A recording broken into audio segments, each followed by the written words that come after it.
কথা, আপনারা দেখেছেন পাকিস্তানের কথা, এবং এমনি ভাবে সবাই মনে করেছিল, আমরা বলতাম এই কথাগুলো বলতে চাইনি, শুধু এটুকুই বলতে চাই 15 বছরের দুঃশাসন আমিও শিকার হয়েছি। আমাদের প্রাণ প্রিয় নেত্রী 3 বারের প্রধানমন্ত্রী, তাকে মিথ্যা আমাদের অনেককে হত্যা করার পরিকল্পনা ছিল, আল্লাহ তাদেরকে বাঁচিয়ে রেখেছেন আলহামদুলিল্লাহ। গত 1 মাস 6 দিনে যারা নিহত হয়েছেন, তাদের আত্মার আমরা মাগফিরাত কামনা করছি। প্রায় 1500-র মতো তরুণ ছাত্র সন্তান সমতুল্যরা, তাদের আত্মার মাগফিরাত কামনা করছি। যারা 15 বছর দুঃশাসনের বিরুদ্ধে নিহত হয়েছেন, তাদেরকে আমরা শ্রদ্ধা জানাচ্ছি, আত্মার মাগফিরাত কামনা করছি। এখনো এই ফ্যাসিস্ট সরকারের পতনের জন্য অসুস্থ আছেন, তাদের সুস্বাস্থ্য কামনা করছি। প্রিয় বন্ধুগণ, ভাষা গ্রাম ছিল, আপনারা জানেন দেশের ক্ষমতা আসার পরে আমার নেত্রীকেও সাজা দেওয়া হয়েছিল। আপনারা জানেন হেফাজতের সেই ঐতিহাসিক ঢাকার মতিঝিল ময়দানে বহু আলেম ওলামাদের হত্যা করা হয়েছিল। আলেম ওলামাদের ধর্মসভা করার কোনো সুযোগ ছিল না। বাংলাদেশের মাটিতে ইসলামী এবং ইসলামী ঐক্যের এই দেশ, এই ভূমি হত্যা করা হয়েছে, নির্যাতন করা হয়েছে, ধরে নেওয়া হয়েছে। আমার এই সকল অত্যাচার নির্যাতনে আপনারা দেখেছেন, কেউ জুলুম নির্যাতন করে কি টিকে থাকা যায়? ভোট যদি হতো আমরা ঠিকই কাজ করতে পারতাম।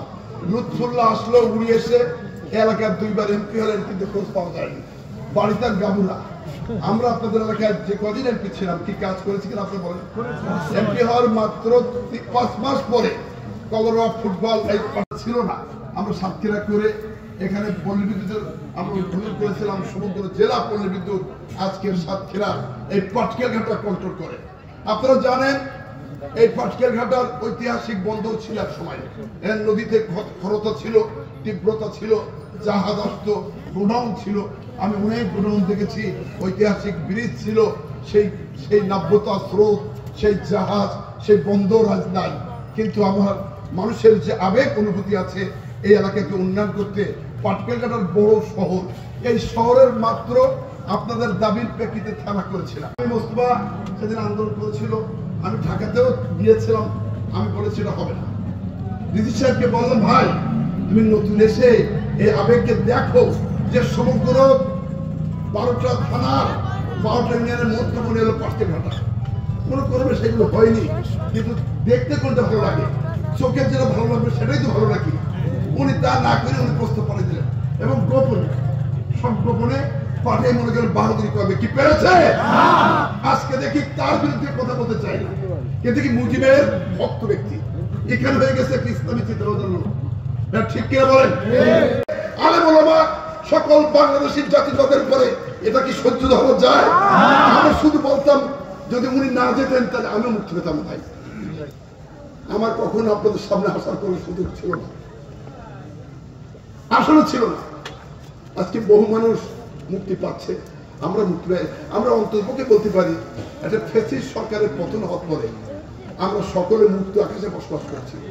এই জন্য দলগত ভেদাভেদ না করে আলেম ওলামা, ইসলামী দল, আমরা যে কাজ করতে চাই, অবশ্যই যদি কেউ যোগ্য থাকে আপনারা ভোট দেবেন, কোনো আপত্তি নেই। কিন্তু কথা একটাই, আমরা 1 অক্টোবরের নির্বাচনে যাকে খুশি তাকে ভোট দিয়ে নির্বাচিত হয়েছিলাম। এর পরের কোন কি ভোট হয়েছে? আপনারা বলেন হয়েছে কিনা বলেন না? কোন চেয়ারম্যান, মেম্বার, উপজেলা নির্বাচন একেবারে জমিদারি, গাতিদারি, একনত্ব, একাত্ম, বাকশালী কায়দায় ক্ষমতা দখল।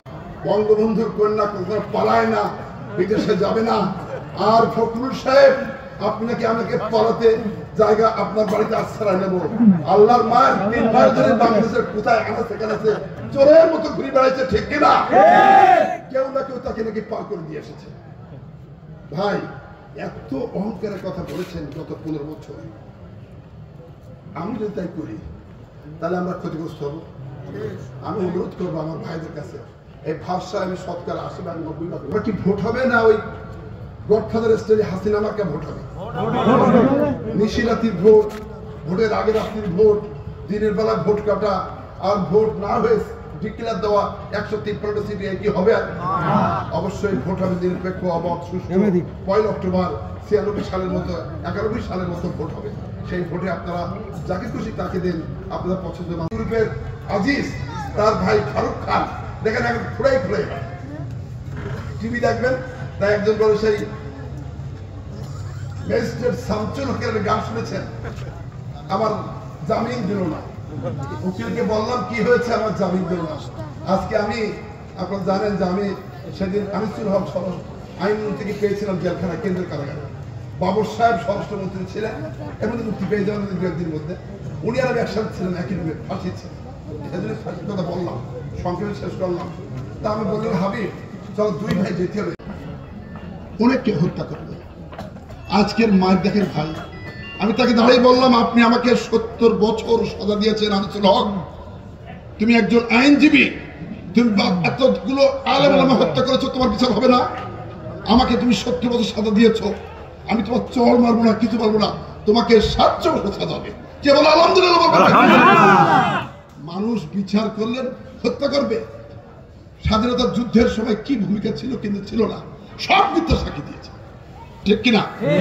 আমার বিরুদ্ধে যেভাবে দিয়েছে, থাকলাম আমি ঢাকায়, আর এখানে সেই বদমাইশ বিশ্বনাথ মণ্ডল আমাকে দিল 2টা কেস, যাবজ্জীবন, 2টা অস্ত্রের খোসা, 2টা জর্দার কৌটা, আর একটা বন্দুকের খোসা দিয়ে তাকে পাটকেল ঘাটার উন্নত করার জন্য অবশ্যই অঙ্গীকার করব।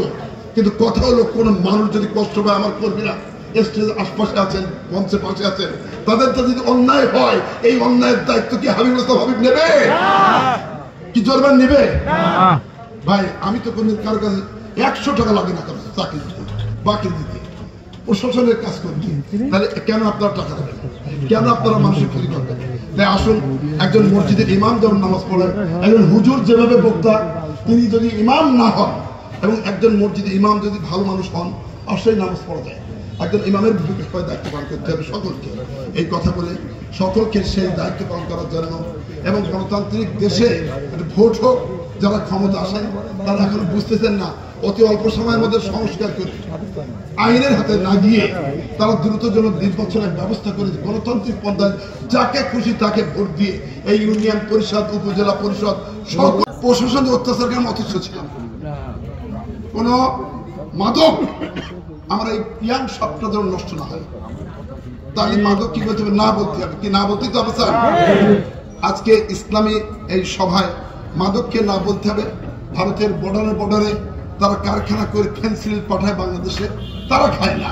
আমরা ছেলেরা, সন্তানেরা, বাবেরা, আমার সন্তানেরা এইটা পরিহার করতে হবে, দেশকে উন্নতি করতে হবে। উন্নয়ন এবং উৎপাদনের মধ্যে দিয়ে বাংলাদেশের মানুষ ইনশাআল্লাহ এগিয়ে যাবে, এই প্রত্যাশা রেখে সকল ভাষা গ্রামের উন্নয়নের দফাগুলো শুনবো, এবং কোনো যদি স্পেসিফিক দাবি যদি থাকে রাস্তার, ইনশাআল্লাহ সেটা করবো, আপনারা জানাবেন। আসসালামু আলাইকুম রহমতুল্লাহি ওয়া বারাকাতুহু।